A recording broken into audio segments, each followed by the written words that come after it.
Uang itu bikin bahagia yang mana? Yang bikin bahagia itu dalam hati kita nih. Andai kata, kenapa, bagaimana, ini adalah 3 perkataannya setan. Nggak boleh kita lakukan. Kenapa? Dengan 3 kata ini loh, kita itu beriktirad kepada Allah, menentang kepada Allah. Menentang kepada Allah berarti dia ada ridho terkait dengan dirinya maupun orang lain. Padahal Allah Ta'ala menciptakan segala sesuatu semuanya dengan benar, semuanya dengan pasti kebaikan, semuanya dengan pasti berupa rahmat dan keberkahan serta kebahagiaan, semuanya. Ya, jangan sampai katakan, ya Rabb, kenapa engkau memberikan aku orang tua semacam ini? Kenapa engkau membentuk aku semacam ini? Itu nggak pantas. Oleh karena lihat bagaimana sifat yang dimiliki oleh Nabi SAW yang paling dicintai olehnya maupun oleh Allah sebagai penciptanya itu adalah al-ubudiyah, penghambaan. Kenapa? Al-ubudiyah itu adalah sifat Nabi yang paling dia senangi. Karena penghambaan itu adalah sebuah kemurnian, ridho terhadap ketentuan Allah. Kalau orang sudah merasa bahwasanya dirinya seorang hamba Allah, nggak ada pilihan. Lihat bagaimana seorang hamba sahaya yang tampak kepada seorang Ibrahim bin Adham, di mana pada waktunya terjadi pacaklik, sehingga mereka sama-sama melaksanakan sholat istisqa. Tapi kemudian sebelum mereka berangkat, tiba-tiba Sayyidina Ibrahim bin Adham melihat ada seorang yang sedang bersujud di masjid. Dalam sujudnya dia mengatakan, ya Rabb, demi cintamu kepadaku, turunkanlah air hujan untuk saudara-saudaraku kaum muslimin ini. Subhanallah, begitu dia mendengar doa tersebut, tak lama kemudian aku melihat yang namanya awan itu berkumpul. Lalu tidak lama kemudian setelah itu turun hujan yang deras karena doanya orang itu. Sehingga dia merasa simpatik, diikuti. Ternyata dia masuk ke dalam satu rumah.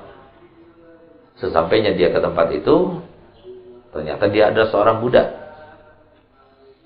yang dimiliki oleh pemiliknya. Maka kemudian keesokan harinya dia pergi untuk membelinya. Ketika dia bertemu dengan tuannya, dia akan membelinya. Dia bilang, aku ingin membeli salah satu budakmu. Ya marhaba, silahkan. Karena pada waktu itu Ibrahim bin Adham adalah seorang yang punya, seorang pejabat. Maka kemudian dilihatkan satu persatu. Dia bilang, gak ada yang cocok, ada satu lagi. Gak ada, ini sudah budakku. Kalau tidak, coba ingat-ingat, mungkin ada satu lagi budak kamu. Kalau iya ada, tapi dia adalah seorang yang tidak berguna, gak punya kekuatan, sangat lemah badannya.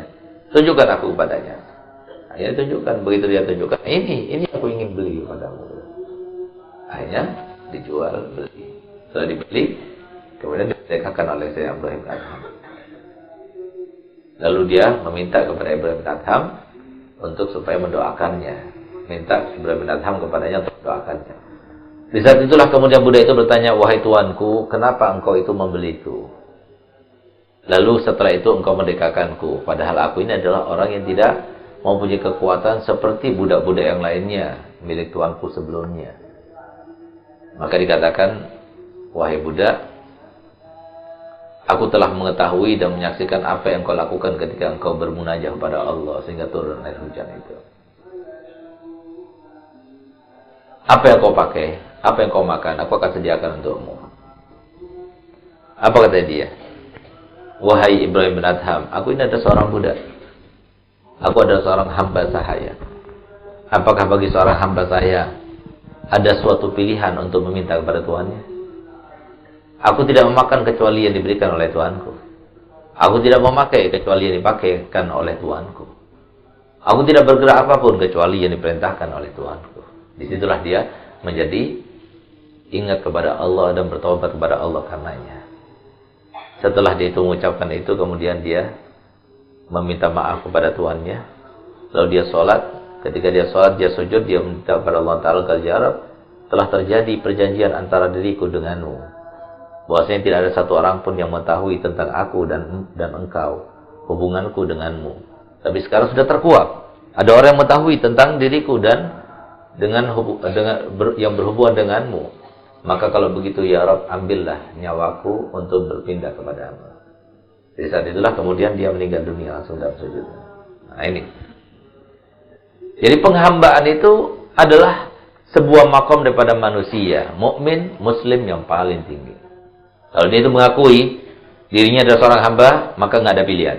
Apapun itu, nggak ada pilihan. Gerak, tindak tanduk kita, ucapan kita, itu harus sesuai dengan yang dikehendaki oleh Allah. Karena kita hamba sahaya. Apa yang kita makan adalah yang diberikan oleh Allah Ta'ala. Apa yang kita pakai, yang diberikan oleh Allah Ta'ala. Nggak ada pilihan. Nah, itu maksudnya nggak ada pilihan. Kita mendapatkan kebahagiaan, ataupun sebaliknya, kesengsaraan, nggak ada pilihan. Kita harus terima kepada Allah Ta'ala. Itu maksudnya ridho.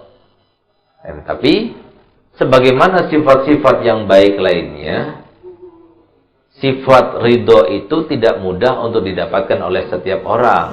Bahkan saya katakan kan pada awal mula pelajaran ini bahwasanya sikap ridho dan taslim kepada yang Allah kehendaki itu adalah puncaknya sifat-sifat kebaikan.